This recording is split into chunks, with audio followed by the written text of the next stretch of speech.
Vamos dar continuidade, então, à nossa discussão sobre revisões temáticas, falando sobre meta-análise. Antes de iniciar sobre meta-análise, é importante fazer uma breve revisão sobre medidas de associação. Bem, o risco relativo ele é a principal medida de associação em meta-análise de efetividade. Ela é uma razão, então, mostra uma relação proporcional entre os riscos dos grupos. Ela, basicamente, é a razão da taxa de eventos em um grupo em relação ao seu comparador. Às vezes vão ver na literatura o hazard ratio, que possui uma interpretação similar, apesar de considerar o tempo até o evento dentro do seu cálculo. E temos o odds ratio, que é uma aproximação do risco, apresenta resultados similares se os eventos forem poucos frequentes, menos do que 5%, por exemplo. Então, pegando nosso exemplo, nós temos uma população onde a gente está colocando como pacientes com infarto agudo do miocárdio. Intervenção seria aspirina, a comparação seria o uso de placebo ou não tratamento e desfecho mortalidade. Digamos que a mortalidade com aspirina seja 8,1% e a mortalidade com placebo seja 10%. A relação do risco de um deles pelo outro, do risco da nossa intervenção sob nosso controle, é 0,81, ou seja, esse é o nosso risco relativo. Apenas para exemplificação, vamos estar dizendo que esse seja o intervalo de confiança. Para o intervalo de confiança é necessário informações como N de eventos, N total, e digamos que esse foi o resultado calculado para essa nossa associação. Como é que a gente interpreta isso? Basicamente, um risco relativo de 0,81 significa que a mortalidade com aspirina foi 0,81 vezes a mortalidade com placebo, ou seja, menor.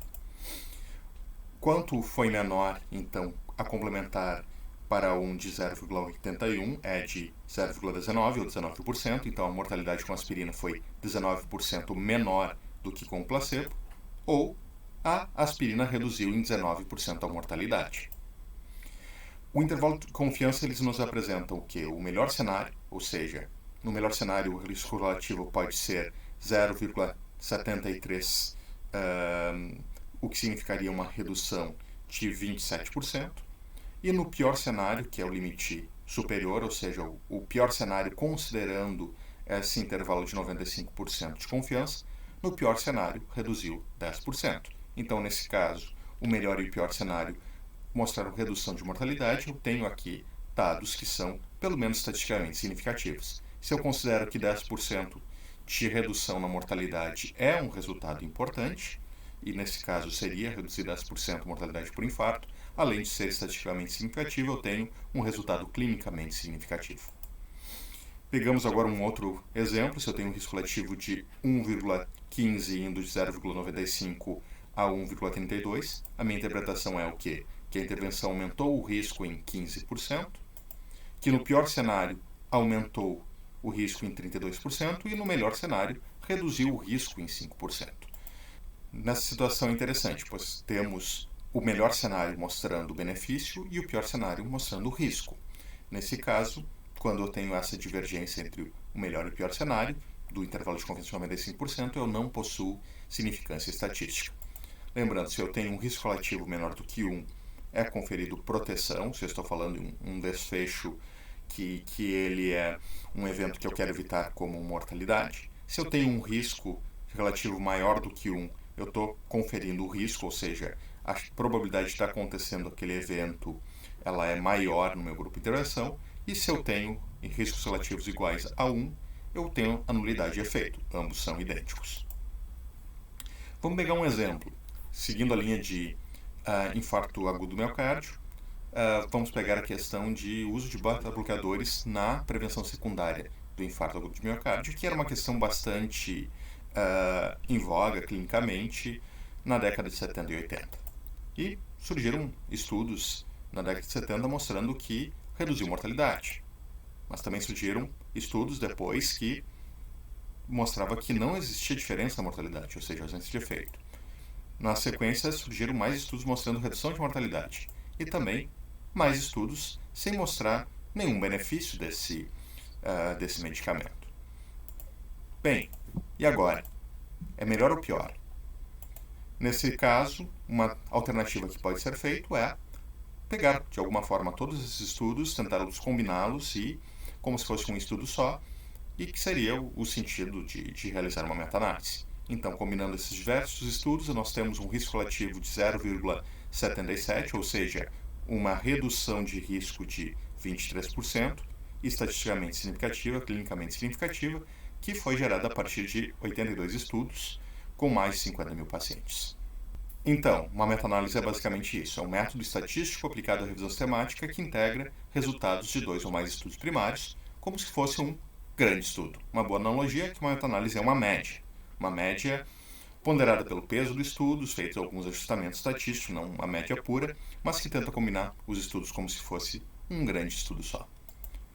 Existem algumas vantagens, a principal vantagem é o maior poder estatístico, mas existem também desvantagens, entre elas, que a gente vai conversar logo mais, é sobre a potencial heterogeneidade. Dentro de uma meta-análise, esse é o principal resultado que nós temos, que é o forest plot, ou gráfico de floresta. Ele tenta sumarizar todos os estudos dentro de uma revisão sistemática, dentro daquela meta-análise, mostrando informações sobre eles individualmente e informações combinadas. Então, nessa nossa primeira coluna nós temos os estudos. Cada linha acaba representando um dos estudos incluídos na revisão sistemática. Nesse caso, nós incluímos 6 estudos nessa revisão. Aqui nós temos o N e o número de eventos para cada um dos estudos individuais do grupo intervenção, e aqui a mesma coisa para o grupo controle. Nós temos o peso. Como a gente tinha falado antes, é uma média, mas é uma média que leva certos critérios, e uma delas é a ponderação. E essa ponderação eu atribuo pesos diferentes para diferentes estudos. Esse peso basicamente é dado pelo N de pacientes e pelo número de eventos que eu tenho em cada um dos estudos. Então, nesse caso, o estudo Frey, ele é um estudo com mais pacientes. A gente vê aqui, tem quase 400 pacientes, ele tem um peso de 25% na nossa meta-análise, enquanto o estudo abaixo, o Gaster, ele tem cerca de 100 pacientes e ele tem menos de 10% no peso da meta-análise. Então, ele de alguma forma faz essa ponderação e ele realiza a meta-análise considerando diferentes pesos para esses diferentes estudos. Nós temos aqui, para cada um dos estudos, o seu risco relativo e seu intervalo de confiança, que são mostrados da mesma forma numericamente e graficamente. Em relação à questão gráfica, é bastante interessante. Nós temos o quadradinho, esse quadrado ele centraliza o nosso risco relativo.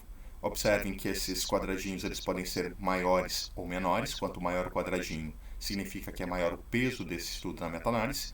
E essas barras mostram o intervalo de confiança, sendo uma extremidade o intervalo de confiança inferior e a outra extremidade o intervalo de confiança superior de 95% para cada um dos estudos. Então nós temos aqui os resultados individuais desses estudos e olha que no geral a grande maioria deles não mostrou diferença significativa, algumas mostrando para a nulidade do estudo, e nós temos essa barra justamente cruzando o 1, e o 1 dentro do nossa avaliação de risco relativo, ela é onde não há diferença entre os grupos. Então, se eu tenho um estudo onde a barrinha cruza essa linha do 1, quer dizer que esse estudo em si, ele não foi estatisticamente significativo dentro da nossa avaliação do intervalo de 95% de confiança.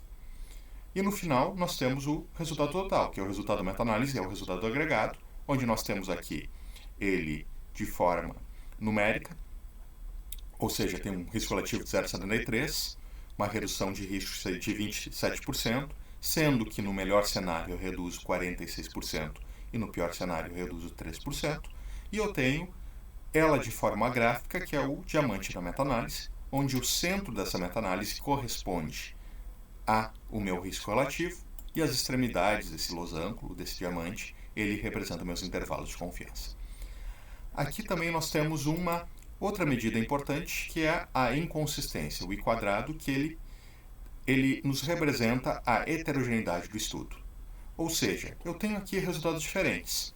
Por que esses resultados são diferentes? Um pouco pode ser pelo próprio acaso desses estudos. Ou seja, se eu atiro uma moeda 10 vezes, eu não espero que sempre ela caia 5 vezes cara ou 5 vezes coroa. Eu posso ter uma variabilidade nesse experimento, digamos, apenas pelo acaso. A mesma coisa quanto a estudos. Se eu realizo o mesmo estudo várias vezes, não necessariamente eu vou ter exatamente o mesmo resultado, mas eu espero ter uma variação que seja devido ao acaso. Então, eu não espero resultados idênticos sempre. Contudo, eu espero uma certa similaridade. Eles não podem ser muito diferentes. Imagina se eu atiro uma moeda 100 vezes e acaba caindo 70 vezes cara e 30 vezes coroa. Olha, essa diferença é muito maior do que eu esperaria pelo acaso. Então, qual é uma das hipóteses? Essa moeda é diferente de uma moeda convencional. Então, a inconsistência me mostra o quanto dessa variabilidade eu não espero pelo acaso. Então, dentro dessa variação, eu espero que 49% dessa variação seja explicado pelo acaso e 51% não seja explicado pelo acaso, ou seja, há diferenças entre os estudos que podem ser devido a pacientes, devido à condição de base e assim por diante. A heterogeneidade, a grande mensagem que a gente tem que dar sobre isso é que o sumário do conjunto dos artigos pode não representar o todo. Então, quando a gente faz uma média, a gente quer dizer, olha, com essa média a gente espera que o resultado de todos esses estudos, se fossem um grande estudo só, ele represente esse nosso resultado da meta-análise. Mas às vezes a gente não pode combinar todos esses estudos porque eles são demasiadamente diferentes e mostram efeitos diferentes. Então temos aqui um exemplo de zinco para gripe, onde se a gente juntasse esses 8 estudos, o que é que a gente teria? Um resultado combinado que ele não é estatisticamente significativo. Ia dar um risco relativo em torno de 0,8, 0,9, podendo ir de 0,6 a 1,2, digamos. Então, se eu observar apenas a medida combinada, o que é que eu tenho aqui? Ausência de efeito. Contudo, se eu for ver os estudos, parece ter dois grupos bastante claros aqui. Eu tenho um grupo com esses 4 estudos que parecem ter benefício e um grupo aqui com outros 3 estudos, pelo menos, que parecem conferir risco. Então, a questão que eu tenho que fazer é, por que esses estudos eles são diferentes desses? E pode ir atrás de questões para tentar explicar essa situação. Uma delas é, quem sabe esses estudos eles não são feitos em crianças que têm deficiência de zinco ou um mau estado nutricional, enquanto esses devem ser pacientes sem nenhuma deficiência e eu posso esperar resultados diferentes da suplementação em cada um deles. Então, nesse caso, a meta-análise em si, se eu fizer de todos os estudos, ela vai me dar um resultado incorreto, sendo que, na verdade, eu deveria estar tratando esses estudos de uma forma e esses outros estudos de essa outra forma. Isso se dá pela heterogeneidade, ou seja, os estudos eles são diferentes e isso nos repercute em diferença no que eu vejo estatisticamente dos resultados e diferença que eu posso fazer dentro dos julgamentos sobre essa evidência. Aqui nós temos um outro exemplo. Então, metformina para diabetes tipo 2 e sua variação em relação à hemoglobina glicada. Aqui é um desfecho contínuo, onde está utilizando uma diferença padronizada de médias. E eu tenho uma inconsistência de 57%. Então, dentro dessa variabilidade, eu tenho uma probabilidade de, ou melhor, eu tenho uma explicação de 57%, 58%, que essa diferença não é pelo acaso, é porque esses estudos têm questões diferentes e podem ser vários motivos. Por exemplo, podem estar combinando com outros medicamentos, podem ser com diferentes graus ou diferente gravidade do diabetes, diferentes hemoglobinas glicadas de base, ou seja, é muito mais fácil eu reduzir um paciente com hemoglobina glicada de 10 para 8 do que de 7,5 para 7, por exemplo. E no final, como esses resultados, eu posso observar aqui, eles são diferentes entre si, eu não tenho meus intervalos de confiança cruzando uns aos outros em muitas situações, isso me repercute em uma alta inconsistência na ordem de 57%. Contudo, observem que o resultado foi positivo, ou seja, a favor da metformina, estatisticamente significativo, mas apesar dessa inconsistência, todos os estudos estão indo para o mesmo lado. Então, diferentemente desse exemplo anterior, onde a gente tinha dúvida se conferia benefício ou risco, ou se funcionava ou não funcionava, aqui nós temos uma relativa certeza que funciona. Só que a dúvida pode estar na magnitude de efeito. Então, se funciona mais ou se funciona menos. Quando eu tenho uma inconsistência alta, não quer dizer apenas, olha, eu não sei a direção, mas eu posso não estar certo da magnitude. Eu posso estar, nesse caso, relativamente certo da direção, ou seja, reduz a hemoglobina glicada, mas a minha incerteza é sobre quanto reduz. Então, sobre heterogeneidade, é importante saber que no cenário real sempre vai haver heterogeneidade. E a não heterogeneidade estatística, seja a presença de uma inconsistência baixa, ela não significa que ela não exista, porque pode ter outros tipos de heterogeneidade, como heterogeneidade metodológica, ou seja, foram feitos estudos com métodos diferentes, com risco de viés diferentes, ou por um tempo diferente de acompanhamento, usando instrumentos diferentes de aferição, que podem levar a diferentes estudos, ou heterogeneidade clínica, ou seja, eu usei pacientes diferentes, grupos diferentes, com riscos diferentes em diferentes estudos, para fazer essa avaliação, o que está repercutindo em resultados diferentes. E o que a gente pode fazer na presença de heterogeneidade? A primeira questão que pode ser considerada, se ela for muito grande e não conseguir explicar, é apenas fazer uma revisão sistemática qualitativa ou apresentar os dados em um forest plot sem fazer a medida sumária. Então, eu não estaria realizando a meta-análise, não estaria dando essa média em relação aos efeitos. A outra alternativa que eu posso ter é incorporar esses dados, essa heterogeneidade na análise, que eu estaria, de alguma forma, dizendo para o modelo: olha, os estudos eles são diferentes entre si e eu tenho que considerar. Então, isso significa utilizar um modelo de efeitos aleatórios, a gente vai ver logo adiante, e eu não estaria ajustando para a presença de heterogeneidade, mas eu estaria colocando um grau de incerteza maior e deixando meus dados um pouquinho mais conservadores. E o terceiro, que é importante, mesmo que eu não encontre heterogeneidade, eu tentar explicar potenciais diferenças, que é através, por exemplo, de análise subgrupo e de meta-regressão. Então, um ponto relevante dentro da realização de meta-análise é a diferenciação entre efeitos fixos e efeitos aleatórios. E isso é importante muito mais do ponto de vista conceitual, de como é que a gente vai estar entendendo os resultados subjacentes, como é que a gente vai estar interpretando e trabalhando com eles em um segundo momento, do que propriamente estatístico. O efeito fixo, ele considera, basicamente, que todos os estudos são iguais, ou seja, que não existe uma heterogeneidade real, que eu poderia juntar todos os estudos por si só como se fosse um grande estudo, e toda a variabilidade que eu encontro entre eles, ele é somente devido ao acaso. Com isso, eu não adiciono no meu modelo esse componente a mais de inconsistência, que daria um pouco mais de incerteza. Com isso, eu tenho um intervalo de confiança menor, e cada estudo ele acaba contribuindo proporcionalmente ao seu tamanho e ao seu número de eventos. Então, eu não tenho um ajustamento para peso. Se o estudo ele é 10 vezes maior e tem 10 vezes mais evento, ele vai valer 10 vezes mais do que o estudo que é menor nesse caso. Por outro lado, a gente tem um modelo com efeitos aleatórios, que ele considera que eu estou incluindo uma amostra de estudos, que eles são diferentes entre si e que eles fazem parte de uma família sobre essa questão de pesquisa. Digamos, então, sobre o efeito de aspirina no infarto. Eu posso pensar que no modelo fixo, a aspirina sempre vai dar a mesma redução de risco, independente de qual é que seria a característica do paciente, e se a gente fizer estudos de tamanho infinito, sempre chegaria, digamos, a uma redução de 20% do risco.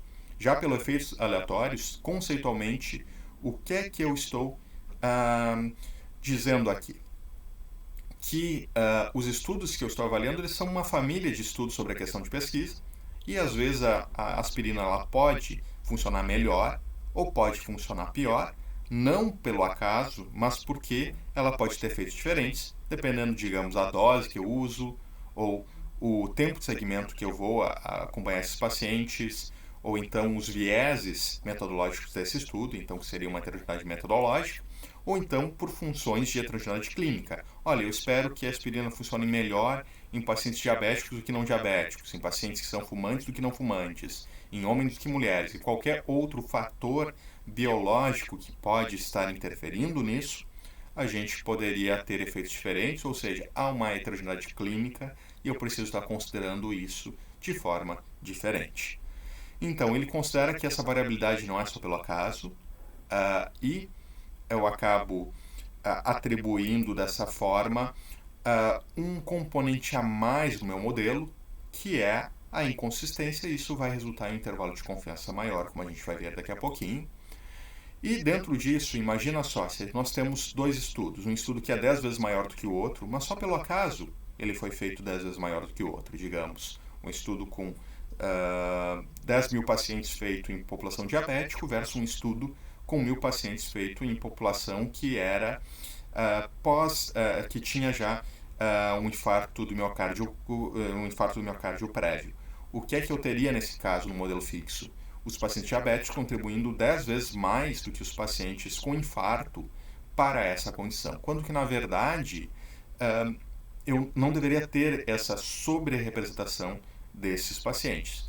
Então, de alguma forma, o modelo de efeitos aleatórios, ele tenta ajustar um pouco os pesos dos estudos para que não exista essa sobre-representação. Então, um estudo com 10 vezes mais pacientes vai continuar valendo mais do que o estudo menor, mas só que não vai estar valendo proporcionalmente 10 vezes mais. Então essa é uma outra diferença importante dentro do modelo de efeitos aleatórios frente ao modelo de efeitos fixos. Caso a inconsistência seja igual a zero, ambos os modelos apresentarão o mesmo resultado. Então, como eu disse no início, no final das contas é importante a gente ter essa diferenciação muito mais conceitual do que prática. Na prática, quase sempre é realizado o modelo de efeitos aleatórios, e se eu não tenho heterogeneidade, o meu resultado vai ser idêntico entre os dois modelos. Caso eu tenha heterogeneidade, bem, aí eu posso ter alguns problemas, eu vou ter que identificar quais é que são essas fontes de diferença, e às vezes se eu tiver um modelo fixo, um modelo aleatório, que eles divergem muito e eu não consigo explicar, eu não vou ter uma certeza muito grande do resultado da minha meta-análise. Então, uma dica prática nessa questão. Por default, a gente sempre vai estar apresentando os resultados com efeitos aleatórios. Sempre é bom avaliar como é que fica no efeito fixo e no efeito aleatório para ver se eles mais ou menos concordam, e se eles não concordam, aí é importante eu estar tentando entender por que é que há essas diferenças. Aqui nós temos alguns exemplos, onde aqui a gente tem dois diamantes da meta-análise, um realizado para o efeito fixo e outro realizado para o efeito aleatório. Então vamos pegar nesse caso, eu tenho estudos que são muito parecidos. Eles não são idênticos, são levemente diferentes, e essa diferença ela pode ser totalmente pelo acaso. Os intervalos de confiança eles se sobrepõem em todos os casos. E o que é que eu teria nessa situação? Uma inconsistência que seria idêntica a zero, igual a zero, e eu tenho resultados do modelo fixo e do modelo aleatório que são idênticos entre eles. Aqui nós temos uma situação um pouquinho diferente. Eu tenho uma certa heterogeneidade, eu posso ver que os estudos eles são diferentes entre si, mas não muito diferentes. Na grande maioria eu tenho uma sobreposição dos efeitos, pontualmente eles não mostram uma diferença muito grande. Aqui é uma medida contínua, o que a gente falou da interpretação era para risco relativo antes, então apenas cuidem. Aqui a gente está falando de diferenças médias padronizadas, é uma outra medida de efeito. Então, a nossa diferença é no 0 e não no 1, mas no final das contas eu tenho resultados muito semelhantes. Dentro disso, o efeito fixo eu tenho intervalo de confiança menor, e o modelo aleatório eu tenho um intervalo de confiança maior que tenta incorporar essas diferenças. Então, está dizendo, olha, o resultado da média desses estudos deve variar entre 0,5 negativos e redução de 0,13. Então, esse é meu resultado final da meta-análise. Frente a uma situação dessas, eu digo que ambos são consistentes e eu acabo pegando o resultado mais conservador, que incorpora a heterogeneidade. Por vezes, eu tenho situações mais críticas, onde eu tenho uma heterogeneidade muito grande. Então, tem estudos pequenos mostrando um efeito protetor, estudos grandes mostrando nulidade, e se eu faço uma meta-análise com efeito fixo, eu vou dar um peso grande para esses estudos maiores, e eu vou ter um resultado mostrando próximo à nulidade, ou seja, um risco relativo de 1, e se eu faço efeitos aleatórios, eu tenho uma redução importante de mortalidade na ordem de 24%. Então esse é um caso onde o meu modelo fixo e o meu modelo aleatório eles divergem bastante, e eu não posso simplesmente utilizar aqui um deles, não posso simplesmente utilizar o modelo de efeitos aleatórios, que essa média ela não pode estar representando o que acontece de fato dentro desse contexto de estudos. E o que é que nós temos aqui? A necessidade de estar entendendo melhor esses estudos um a um e tentar identificar por que é que esses estudos são diferentes e por que é que eu tenho resultados diferentes entre eles. Dentro disso, as formas de eu tentar explicar essas diferenças, uma delas pode ser de análise subgrupo. Então aqui nós temos efeito de aspirina em relação a AVC. E se eu separar nesses estudos que são de prevalência primária, eu posso ter um resultado protetor em mulheres e um estudo, e resultados que são de risco para homens devido a diferenças fisiológicas, hormonais que tem entre os sexos. Então, nesse caso, faz sentido eu avaliar separadamente qual é que é o seu benefício em homens e qual é o seu benefício em mulheres. Uma outra questão interessante, e gostaria de encerrar com esse exemplo, é quando nós não temos um subgrupo claro, ou que nosso subgrupo ele pode ser dados contínuos, como tempos, doses, ou outras questões que eu não posso dividir em categorias, ou eu posso estar tratando eles como variáveis contínuas. Isso seria o caso de meta-regressão. Lógico, uma meta-regressão ela sempre é uma extensão de uma meta-análise convencional. Então é como se fosse uma regressão linear feita dentro de uma meta-análise. A gente já vai ver um pouquinho melhor isso. Então vamos começar pela nossa meta-análise. E essa é uma meta-análise que tenta mostrar qual é que é o efeito da vacinação BCG para a prevenção de tuberculose. E a primeira questão que eu posso ver aqui é claramente que os estudos têm resultados muito diferentes. Então eu tenho um estudo grande aqui em Madras, que ele tem uma nulidade de efeito. Eu tenho um estudo grande aqui em UK, no Reino Unido, que teve uma grande redução de risco. Então, uma redução de risco na ordem de 77%. Aqui a odds ratio, a incidência ela é baixa, então eu posso estar interpretando relativamente semelhante a um risco relativo, não vai ter maiores diferenças nessa questão, vamos interpretar como se fosse um risco relativo nesse caso. Então, a minha redução foi 77% no Reino Unido e em Madras eu tive uma nulidade de efeito. Se eu vou fazer a nossa meta-análise, a nossa média, o que é que eu tenho aqui? Eu tenho um benefício, uma redução de 38% com um intervalo de confiança bastante estreito. Bem, essa daqui é uma média e, como a gente viu, essa média ela não representa o todo, porque por causa da nossa inconsistência. Eu tenho uma heterogeneidade muito grande, uma heterogeneidade de 93%, ou seja, de toda essa distribuição, 3% eu espero que seja pelo acaso, enquanto que 97% pode ser por diferenças reais nesses estudos.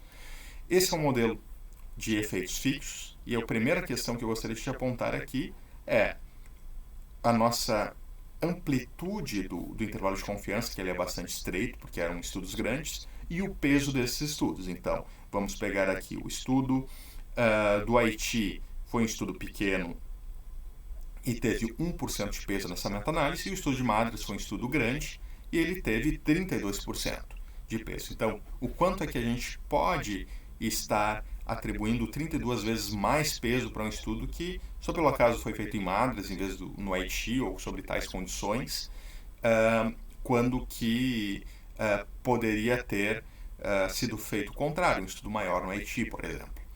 O primeiro ponto que a gente vai fazer aqui é incorporar essa heterogeneidade, ou seja, utilizar um modelo de efeitos aleatórios. Quando a gente faz isso, percebam que aqui acontece com o peso. Eu dou maior peso para estudos menores em relação ao que eu tinha antes. Então, o estudo Madras continua pesando mais na minha meta-análise, mas não mais 32%, mas 10%, enquanto o estudo Haiti, ele ganhou peso, ganhou proporcionalidade nele. Foi para 6%. Ou seja, quanto maior a heterogeneidade, maior vai ser essa diferença nos pesos entre os estudos, num modelo fixo e num modelo aleatório. O outro ponto importante que a gente teria aqui é que ficou muito mais amplo o nosso intervalo de confiança da nossa medida sumária. Continua significativo, interessante que até reduziu o risco de um odds ratio de 0,68, ele passou para um odds ratio de 0,47. Por quê? Porque deu mais peso para estudos menores que eram mais positivos e o intervalo de confiança ele ficou mais amplo. Resolveu o nosso problema? Não resolveu, porque eu continuo tendo estudos que são muito positivos mais positivos do que esse efeito, como esse estudo UK, e eu continuo tendo vários estudos aqui, Porto Rico, Geórgia, Madras, que não têm efeito nenhum, estão fora desse intervalo de confiança. Então eu incorporei, ele está dizendo, a média de todos esses estudos realizados está entre 0,32 e 0,69, mas não está dizendo que compreende o efeito em todos esses locais. Uma forma que eu posso tentar fazer aqui é tentar explicar. E essa meta-análise ela foi publicada em 93. Em 94, um outro grupo fez uma análise secundária e não existia muitos dados para serem utilizados, não existiam subgrupos clássicos, mas um dado que eles tinham era onde esse estudo foi realizado. E eles utilizaram, um ponto aqui importante que me esqueça, a inconsistência mesmo modificando o modelo continua o mesmo, ou seja, eu apenas tenho um ajustamento desse componente quando eu utilizo o modelo de efeitos aleatórios, não existe uma redução da minha inconsistência. Mas voltando aqui, eu sei apenas esses estudos onde eles foram feitos, e talvez isso possa nos dar alguma ideia da diferença entre eles. Então foi feita uma meta-regressão utilizando uma proxy que seria a latitude, de distância em relação à linha do Equador de cada um desses estudos, não que a posição na latitude possa estar interferindo diretamente no efeito biológico, mas pode ser um marcador de outros fatores, como desenvolvimento socioeconômico, que é um fator. Outra questão importante também, a questão de calor e preservação de vacinas. Então vamos pensar em uma campanha de vacinação. Se eu estou fazendo isso em lugares quentes, eu vou ter uma inatividade maior dessa vacina após a exposição de um tempo em calor. Então eu posso estar pensando em vários proxies que a latitude pode estar apresentando. E quando eu basicamente ordeno esses estudos por latitude, eu tenho um gradiente linear mostrando maior latitude, maior efeito. Próxima linha de Equador, ausência de efeito. E eu consegui, nesse caso, explicar cerca de 80% da nossa heterogeneidade com essa variável latitude. Bem, para realizar a meta-análise, existem vários softwares. Gostaria de citar dois aqui. A gente não vai entrar em como fazer nesse ponto, mas o próximo passo para vocês. Dentro do... se eu sou novo em meta-análise, eu gostaria de começar a fazer essa análise. Onde é que eu começaria? A minha sugestão é utilizar o software da Cochrane, o Heavman. Ele é gratuito tanto para treinamento quanto para projetos que não possuem financiamento ou vínculo com comercial. E existe uma série de vídeos e tutoriais de como usá-lo em meta-análises, e esse seria o ponto de entrada para todos vocês. Se alguém quiser ir mais adiante, o software que a gente acaba utilizando mais é o R. Ele é um software gratuito. Como é que a gente realiza, como eu pessoalmente realizo a maioria das análises, eu utilizo o RStudio, que ele é um software componente, ou ele é que facilita a utilização do R, e dentro disso eu utilizo o pacote Meta, que permite análises como meta-regressão, análise de versos de publicação e várias outras análises mais complexas do que é possível com o Heavman. Mas aí seria para um segundo ponto. Espero que tenha sido útil, vocês tenham entendido um pouquinho melhor meta-análise com essa aula. Muito obrigado.